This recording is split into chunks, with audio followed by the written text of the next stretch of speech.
મારું નામ કામળિયા ઘુસાભાઈ રામભાઈ, ગામ દુદાણા, તાલુકો મહુવા, જિલ્લો ભાવનગર. મારો મોબાઈલ નંબર 9925259935. અશ્વગંધાની ખેતી કરેલી છે.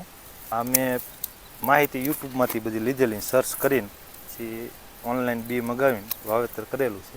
મેન આના મૂળની કિંમત આવે, જો આજે આપણે કટિંગ કરીએ છીએ ને, હાલ 5-6 હજારના મણ અત્યારના માર્કેટ ભાવ પ્રમાણે સાહેબ જાય.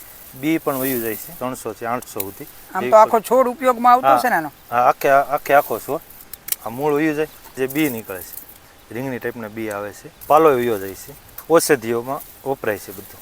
તો આનું બજાર તમારે ક્યાં મળે? આમ તમે બીજ ને એ બધું લાવ્યા તો આને બજાર માટે તમે એટલું સાહસ કરીને આ એક ખેતી નવા વિસ્તારમાં લઈ આવ્યા છો. એમપીમાં નિમજ મંડી છે, ગમે એટલો માલ હોય વયો જાય. પાણીનું વ્યવસ્થાપન ધ્યાન રાખવું પડે, એટલે ટૂંકમાં વધુ પાણી નહીં આપવાનું. પછી વધારે પાણી આપો ગાંઠ થાય, પણ એ પ્રમાણે એમાં જે પાવડર બેસવો હોય પાવડર ન બેસે. પશુ કે જાનવરનું કઈ નુકસાન કે એવું કોઈ ખાઈ જાય કે એવું કોઈ? મેન એ જ ફાયદો છે. રોજ ભૂંડ કે પશુ ખાવાની વાત તો સાઈડમાં, બાજુમાં હાલે નહીં.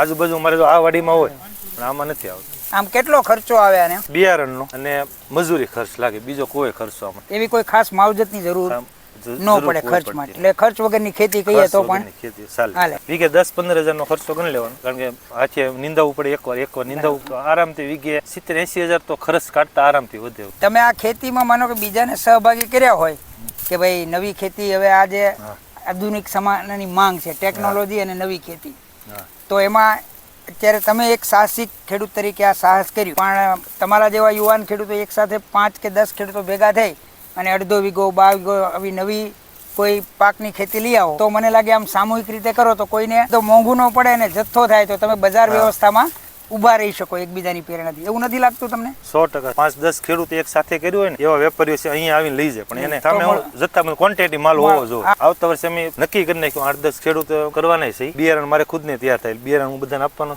હવે 1 વર્ષનો અનુભવ થઈ ગયો. આમાં બાગાયત વિભાગ પણ સબસિડી આપતું છે તમને, તો બધા ખેડૂતોને તમે પ્રેરણા આપો તો મને થોડા વધારે વિસ્તારમાં તમે આજુબાજુના ગામમાં કોઈ તૈયાર થતું હોય તો તમારે અહીંયા બગદાણા વિસ્તારમાં જથ્થો પૂરતો થઈ જાય, તો માર્કેટ અહીંયા ડેવલપ થાય. ખેડૂત આપણે એ જ બીવે, માલ મારો વેચાય છે કે નહીં વેચાય કે નહીં, મુખ્ય એ જ છે. આનું બજાર ક્યાં છે? મને કેટલા કહેતા કે આ તે વાવ્યું તો કરું, પણ આનું વેચવાય ક્યાં છે? ભાવનગરમાં 2-3 ખેડૂતો વાવે છે. અમરેલીમાં છે. હા, અમરેલી. એકવાર તમે અનુભવ કરો તો પછી ખબર પડે. આ સેમ પુષ્ટિ વધારેલી જાત છે, રોગ પ્રતિકારક શક્તિ વધારે. આયુર્વેદિક બધી દવામાં અશ્વગંધા હોય. છૂટક માર્કેટમાં 1 કિલો પાવડર 1000 રૂપિયા ઉપરનો કિલો પાવડર મળે. વીઘે મારે અંદાજે 2 વીઘા પૂરું નથી વાવેતર, 1.5 વીઘા છે. 30 મણ જેવું તમારે આ સુકલ લીલું તો થાય 70-80 મણ, સૂકવીને પછી આપવાનું હોય તો મારે 30 મણનો અંદાજ છે. વીઘે આરામથી 15 થી 20 મણ આરામથી 100% બી નીકળે. પાછું વીઘે 100 કિલો જેવું. જમીનની પણ ફળદ્રુપતા વધારે, ફળદ્રુપતા બહુ વધારે, કારણ કે એના પાન પડે અને બાયોમાસ થાય, બાયોમાસ થાય એટલે હ્યુમસ થાય,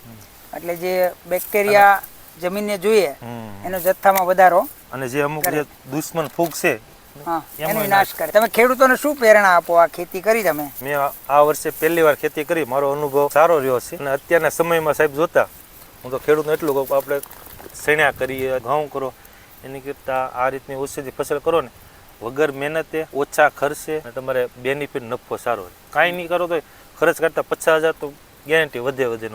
અને ભાવ આના 5,000ની નીચે તો જતા ને, હાવ હલકી ક્વોલિટી હોય તો 4,000, પણ તોય ઘણો કહેવાય ને. અને આ મૂળિયા છે, મણ થતા વારે શું લાગે? બસ ખેડૂતને એ જ મુખ્ય કહેવાનું, ખેતી સારી છે.